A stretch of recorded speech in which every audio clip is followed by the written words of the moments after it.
തദ്ദേശ തെരഞ്ഞെടുപ്പ് പടിവാതിക്കൽ എത്തി നിൽക്കെ വോട്ട് പിടിക്കാൻ പതിവ് നെട്ടോട്ടവുമായി മുന്നണികൾ രംഗത്തെത്തിയിരിക്കുകയാണ്. സ്ഥാനാർത്ഥി പ്രഖ്യാപനത്തിന് മുൻപേ ജയം ഉറപ്പിക്കുകയാണ് ലക്ഷ്യം. കേരളപ്പിറവി ദിനമായ ശനിയാഴ്ച മുതൽ പ്രചരണ പരിപാടികൾ ഊർജിതമാക്കും.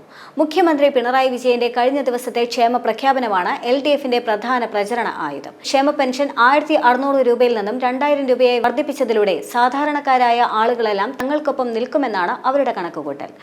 സംസ്ഥാനത്തിന്റെ വികസന നേട്ടങ്ങൾക്കൊപ്പം തന്നെ പ്രാദേശികമായി തദ്ദേശ സ്ഥാപനങ്ങൾ നടത്തിയ വികസന പ്രവർത്തനങ്ങളും LDF ആയുധമാക്കും. UDF ഭരണകാലത്ത് തുടക്കമിട്ടിട്ടും നടത്താതെ പോയതും LDF ഏറ്റെടുത്ത് പൂർത്തിയാക്കിയതുമായ പദ്ധതികൾ പ്രത്യേകം ആളുകളിലേക്കും എത്തിക്കും. ഗൃഹസന്ദർശനത്തിലൂടെയാണിത്. ഇടത് സർക്കാരിന്റെ 9 വർഷക്കാലത്തെ വീഴ്ചകൾ എണ്ണിപ്പറഞ്ഞ് വോട്ട് പിടിക്കാനാണ് അതേസമയം UDFന്റെ ശ്രമം.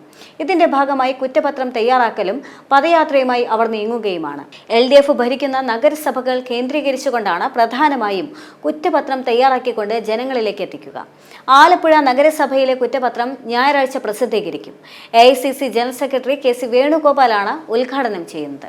ഇതിനുശേഷം കുറ്റപത്രം ഓരോ വീടുകളിലും എത്തിക്കും.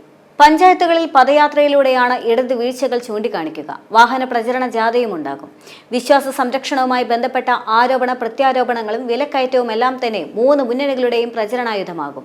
കേന്ദ്ര സർക്കാരിന്റെയും വികസന നേട്ടങ്ങളും ക്ഷേമ പദ്ധതികളും ജനങ്ങളിലേക്ക് എത്തിക്കാനാണ് NDA പ്രധാനമായി ശ്രമിക്കുക. ഒപ്പം വിവിധ വിഷയങ്ങളിൽ ഉൾപ്പെടെയുള്ള ഇടത് വലത് മുന്നണികളുടെ നിലപാടുകളിലെ ഇരട്ടത്താപ്പും തുറന്നു കാട്ടാനായി അവർ ശ്രമിക്കുകയും ചെയ്യും.